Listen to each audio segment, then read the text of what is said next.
문 대통령 지지율이 지금 갤럽은 56% 찍은 게 오늘 나온 조사죠. 예, 오늘 나왔어요. 금요일 날 나온 조사인데 17개월 만에 최고점 찍은 거예요. 지금 저번에 59.4만 나왔었죠. 그건 이제 정기 여론조사하는 기관은 아니었고 지금 갤럽이 56% 찍었다는 건요. 이게 단순하게 얘네들 이런 게 있더라. 문 대통령 갖고만 비교를 해. 17개월 만에 최고점 찍었다. 17개월 전이면 1년 반 전이에요. 그러면 지금 2020년이니까 2018년 어느 시점에 지지율이야 이게 정권 그러니까 초기 나와서 컨벤션 효과 있을 때란 말이에요. 갤럽 조사가 근데 문제는 지금 이 시기에 56% 찍은 대통령이 없어요. 역사적으로 없으면 나 같으면 내가 갤럽이거나 언론사라고 하면 3년차 대통령 최고점 찍어가 훨씬 더 맞는 말 아니야? 왜 문 대통령만 갖고 비교를 하냐고. 근데 이게 코로나라는 이 대형 악재가 정치적으로 이렇게 작동할 줄은 그 누구도 상상을 못했겠죠. 그러니까 문재인 정부가 아무리 잘한다고 한들 이 전염병이라는 이 사태 그리고 전 세계가 공포에 떨고 있는 이 세계적 분위기 속에서 이게 정권의 지지율을 끌어올리는 소재로 작동할 줄은 누가 알았겠습니까? 저 알았잖아요. 저. 그러니까 지금 이게 논평을 하고 있잖아요. 그러니까 다들 다 잘난 체뭐 정부 내 거라고 다들 그렇게 하겠지. 그러니까. 네. 그러니까 이건 언론사들도 참 이렇게 어떻게 빠져나가기 힘들 거예요. 숫자로 이렇게 확실히 눈에 보이는 거에 대해서 다 검색하면 다 나오는 거잖아. 지가 뭐 기자라고 해서 더 많이 아는 것도 아니 아니고. 그 대구에 있는 보수 하신 분들도 그런 말에 하다가 뭐 미통당 찍으라고 막 그런 말 하거든요. 그러면 저희가 그래요. 문재인 대통령 이거 잘하지 않냐요라고 반문을 하면 뭐라고 하는 줄 아세요? 뭐 그건 뭐 문재인 대통령이 잘했지 뭐 이렇게 한다는 거예요. 이제 반응이. 그거 대구 이야기고. 아니, 그러니까 대구가 그러면은 그러니까 그거에 대해서 문재인 대통령에 대해서 이미지가 잘못했다는 말을 못 한다는 거예요. 본인도 알거든. 맞아요. 그러니까 이게 어떤 효과가 있냐면 단순하게 코로나 대응 잘한 것은 잘한 걸로 끝나는 게 아니에요. 그렇죠. 무슨 말이냐면 뭔가 국민들은 혼란을 느낄 거 아니에요. 미래통합당에 의하면 대응도 못했고 초기 대응 실패해서 나라가 난리 났고 뭐 경제가 어쩌네 저쩌네 하지만 우리나라의 이 쓰레기 같은 언론들도 감히 거부할 수 없을 만큼의 외신들이 밀려 들어오니까 그렇죠.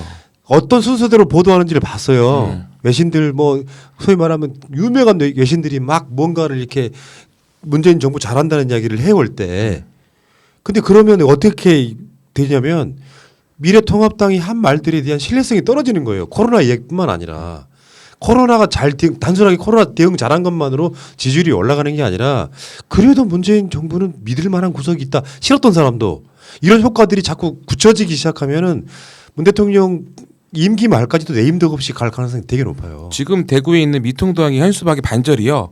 정권 시판이라고 적혀 있습니다. 모자란 전략이라고. 다 정권 시판이에요. 그게 별로 그 영향이 좋지 않을 거라 생각하고요. 대구도 여러 번 바뀝니다. 네, 기대해 주세요. 할 말이 없는 거죠. 다른 말을. 뭐 그거 뭐 다시 또 읍소 전략 등장했던데 한 번 무릎 꿇고 뭐 이렇게 하더라고요. 할 수 있는 게 없잖아요 지금. 그나마 기다렸던 게이트는 손에서 폭발해 버렸네. 뭐 할 수 있는 게 없으니까 뭐 심판이니 뭐니 그럴 수밖에 없죠. 그리고 민주당은 이제 갤럽 조사로는 41%인데 이게 12주 만에 40% 회복한 거예요. 여러분들 뭐 요즘에 지지율이 잘 나오니까 갤럽 41밖에 안 돼 할 수도 있는데 12주 만에 40% 회복한 거고. 엄청 잘한 겁니다. 미래통합당은 참 얘네들 안 된 게 월급이라는 게 있지 않습니까? 가불에 쓰잖아요. 그러면 월급날 남들 다 돈 받아가지고 기분 좋은데 가불에 쓴 놈은 그날 들어오는 돈이 없어가지고 허탈한 거야. 또 가불해야 돼요? 그러니까 가불 안 해주지. 이게 지지율이라고 하는 게 황교안 취임 이후에 계속 싸움만 걸어가지고 숨어있던 소위 말하면 그때 당시만 해도 주눅이 들어있던 샤이 보수들이 다 튀어나와가지고 야 문재인 정부 잘못하고 있다고 미장원에서 그 아줌마처럼 막 돌아다니는 사람이 있어. 근데 그래서 결국은 선거철이 됐어. 가불에 쓰고 나니까 더 이상 지지율이 안 오르는 건 사실이잖아. 그렇죠. 내가 했던 말 정확하게 맞잖아요. 이제 토해야지. 이 지지율은 가불에 쓴 지지율이라고. 그러니까 지금 선거철이 바로 코앞에 임박했는데 미래통합당 갤럽은 23%밖에 안 나옵니다. 물론 여기에는 분명히 차이 있다고 생각해요. 여기에도 차이가 있는 거야. 차마 내가 여론조사에 그 상담원이 사람이거든요. 갤럽은 그러니까 리얼미터는 기계가 물어봐. 여러 안녕하십니까 이렇게 물어보고 갤럽은 그렇습니다. 상냥한 여성의 목소리로 물어봐요. 한 번도 안 나한테 받아봤어. 나누지. 그러니까 나한테 왜안 오지? 정 필승 같은 애들은 차마 미래통합당 지지한다는 말을 못해. 그러니까 리얼미터가 대충 비슷하게 맞아 떨어질 가능성이 높은데 어제 리얼미터가 28%였었죠. 오늘 갤럽이 23%면 대략적으로 봤을 때 한 26에서 5 정도 나오는 거예요. 예, 현재 지지율이. 마음 편하게 30% 정도는 아니야, 근데 일단 준다고 이제 치고. 준다고 샤이 보고를 보수도 가야죠. 있지만 샤이 진보도 있습니다, 그리고 여러분들. 이게 채널 A 사건 때문에 샤이들이 커밍아웃을 못하게 만들어버렸어요 지금. 근데 사실 결집할 수도 있어요. 저는 본질적으로 샤이는 존재하기 힘들다고 보거든요. 지금 상황에서 샤이의 성격이라는 게 말 그대로 뭐랄까 고립되고 뭐 이렇게 억압받고 막 이런 경우 차마 내가 부끄러워서 말하지 못할 정도 막 이런 경우에 샤이가 생기는데 지금 지지율이라든지 그런 걸 봤을 때 보수가 샤이가 막 숨은 샤이들이 막 어마어마하게 있을 그럴 수 있는 상황은 절대 아니에요. 근데 사건이 생기고 특히나 이렇게 뭐라 해야 될까 말 그대로 역풍을 걱정을 하시는데 역풍이 불 수 있는 성격의 저는 사건이 아니라고 봐요. 이거는 역풍이 불려면 역풍을 불 뭔가가 있어야 돼요. 사실 역풍이 불게 하려고 뭐 이거는 뭐 윤석열 측근에 대한 끝없는 뭐 도발이다 막 이런 식의 언론 장난을 하지만 제가 봤을 때 이건 100% 반응이 없어요. 반응할 수가 없어요. 그래서 저는 본질적으로 샤이는 힘들다고 보는데 그나마 숨어있는 샤이조차도 지금 이런 상황에서는 커밍아웃하기가 힘들어져요. 말 그대로 투표장에 안 나오는 효과를 만들어내기가 쉽다고 봐요. 그건 나도 공감. 그러니까 이 부분은 그렇게 보거든요. 에이 우리가 선거 지겠네 하는 상황이 되면 투표장 안 나오거든요. 그렇죠. 샤이들은 특히 그러니까 지금은 언더독이 발현되는 시기가 아니에요. 언더독이 발현되려면 황교안이라든지 미래통합당이 긍정적 에너지를 줘야 돼요. 야, 쟤네들 되게 열심히 하는데 내가 지금 지고 있다가 투표장에 나가야 되겠다는데 부끄럽거든. 그러니까 저 미친 새끼들은 지금 내가 지지 좀 해주려고 하면 헛발질한다 이렇게 되는 상황인 건 맞아요. 맞는데 이게 지금 그러니까 갤럽의 28과 그러니까 리얼미터의 28과 갤럽의 23의 중간 정도의 지지율이 나올 것이다. 다만 투표율을 계산했을 때 이게 지금 여론조사에 이 자기 의견을 표시한 사람들이 다 투표장에 안 나올 거를 계산을 하면 그러니까 투표율 차이가 있겠지만 대략적으로 봤을 땐 그 정도 나올 것이다라고 보는 거죠. 그건 보정하는 건 뭐 비례 후보나 똑같은 방식으로 보정을 해야 되는 거잖아요. 거기에서 정말 중요한 건 이건 그러니까 전국 선거가 아니라 지역별 선거이기 때문에 지역에서 얼마만큼 힘을 모으느냐.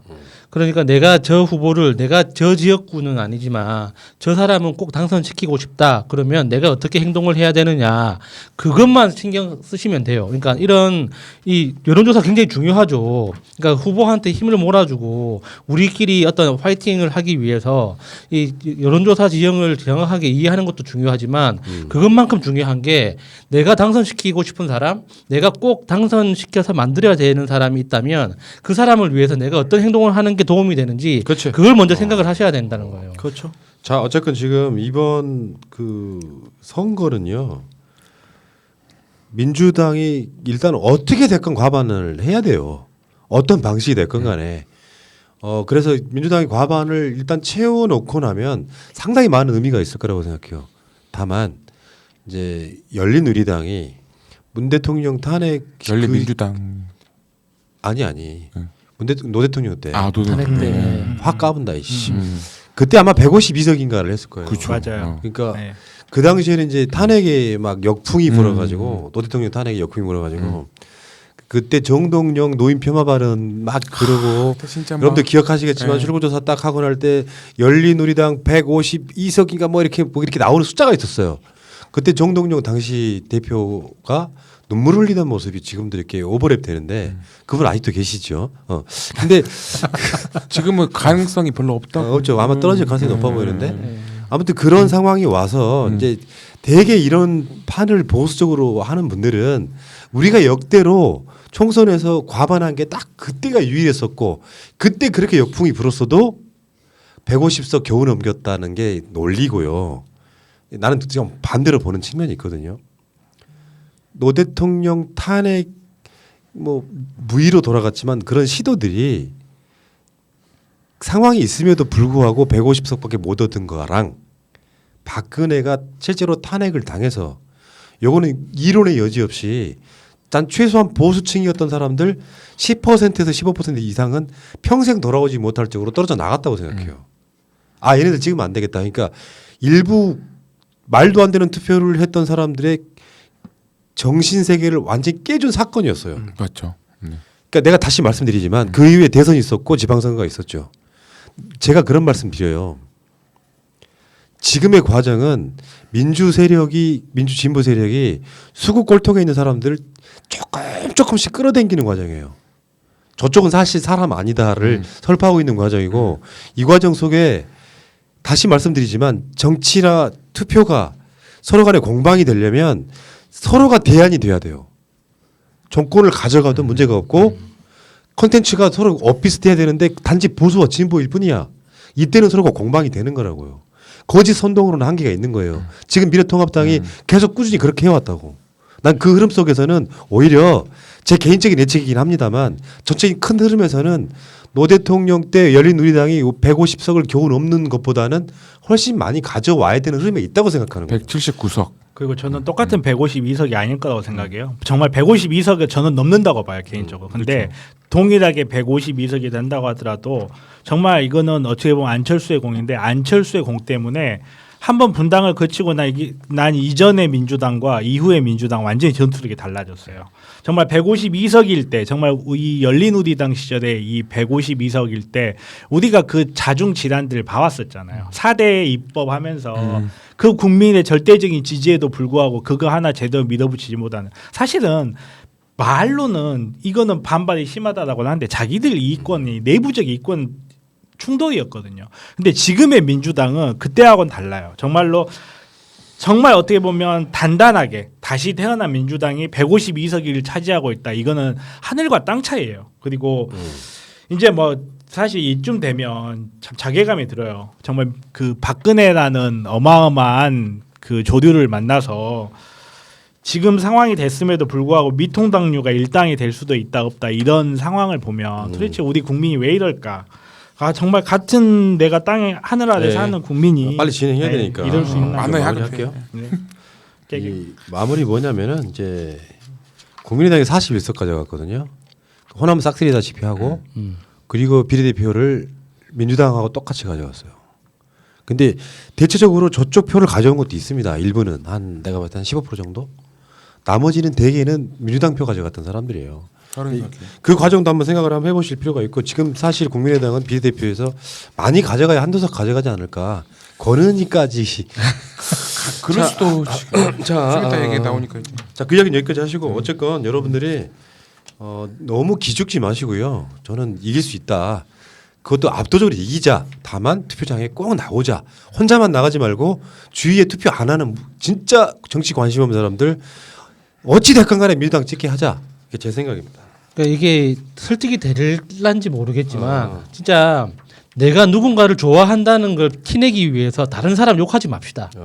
그냥 내가 저 사람을 좋으면 그 사람이 칭찬하고 화이팅만 해주면 돼요. 예. 근데 그 상대방에 있는 사람 그것도 당내에서 상대방의 다른 의견이 다르다고 해서 그 사람을 죽일 듯이 물어뜯거나 비난하는 건 아무한테도 도움이 안 돼요. 자, 알겠습니다.